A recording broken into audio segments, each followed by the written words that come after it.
Because today you can feel the difference, you can feel the difference, you can also see the difference, because with the shade cloth off in here, you can see nothing at all. I could tell you that there are unicorns prancing around in the dirt here, and you would have to believe me, because you cannot see anything at this moment in time. So, Jordan Ryan is correct in saying that having walls does not mean that your stratigraphy is not complicated, but I will say that it helps.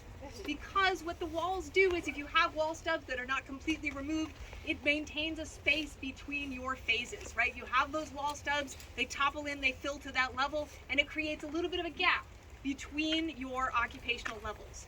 So in this world of grid 94, the area that I'm standing on, you're looking at this and saying, oh my God, they move like 4 teaspoons of dirt up here, in that accent. I know you're all thinking in that accent. And what I will tell you is that in this space, we have 5 occupational phases in this distance, just from the topsoil down to where I'm standing right now. That's how tight it is. So what we have is our modern topsoil. We have a layer that's the plow zone that sort of knocked all of this down. Over that, we had 2 phases of Roman occupation, one of which featured a vat of some kind, a plastered channel, a large sump, plastered channel adjacent. That is later put out of use by a second Roman phase when they have a cobbled paving. So in this space we have modern 2 phases of Roman. We've gotten rid of the latest phase of Hellenistic material, which is right underneath the vat through here. Then we were down on the reuse of an earlier Ptolemaic building, and we have just cleared down, we have a little bit more of that phase 3B reuse, and what's coming up, what's rising like a whale just above the surface, is our new phase 4 wall. So in this space, that's what we've been working with. So if you're wondering why we're working at the pace we're working and at the scale that we're working, that's why. It's all very, very tight. So what all of this has shown us, as some of you who were here for the 3-week tour will remember, is that we're working in 3 different horizons. One is an early Hellenistic horizon. One is a middle to late Hellenistic horizon, which we would call the Seleucid period, the period of Seleucid control. Then we have the Roman occupation, which is mostly in the later Roman period, but we have some hints of an early Roman occupation within that. Now, the reason that that's particularly interesting is because in the area where Tracy is, Tracy, who has taken all of our stone from our walls, let's blame them, they are starting to also find hints of this earlier Roman occupation, this sort of 1st century AD material. So this area is providing a really interesting profile of the periods between, let's say, the late 4th century all the way into the sort of early Roman period, and then this gap, and then we have late Roman occupation. The building that we're looking at now, and we're just poised to hit here, has a set of wall lines that basically establish the wall lines for all subsequent generations, one of which is a long wall that is here, long wall that spans into this other area here. We have a turn that goes into the section. We have another wall here.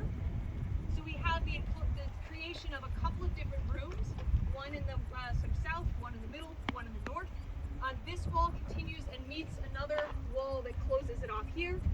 You'll have to trust me on that one. You can see it in section and you can see it from the top, but not in this light. One of the things that we've noticed in this earliest building, this phase 4 building, was that there were ash on the floors in a couple of rooms. So we had excavated 2 of these rooms already, and they had a very thin deposit of ash, maybe 2 inches of ash. Fine, we thought. We're going to expect 2 inches of ash in here. And when we started excavating it just within this last week, what we realized is that all of this from here down is ash, and it is still going. So I've been joking about Hellenistic destruction layer, but then we actually hit a Hellenistic destruction layer. And there it is in this room, and so we're going to be coming back to this next year because it is going down, and it is diving a little bit, and it has already pulled up some really interesting pottery and some exciting, I think, incised bone tools. Is that correct? Some is polished and burnt and drilled and cut. Polished and burnt and drilled and cut bone tools. So what's awaiting us underneath the world of gravel, this is the Seleucid gravel courtyard, which is the reuse. It's dumped on top of this phase 4 building, which, as I mentioned last time, was producing quite a lot of animal faces and fingers and making us think about something like a tanning industry. But right immediately underneath this, we should be getting more of this phase 4 building, which we have a wall for here, a wall for there, and then our 3 rooms there, and presumably more destruction layer below.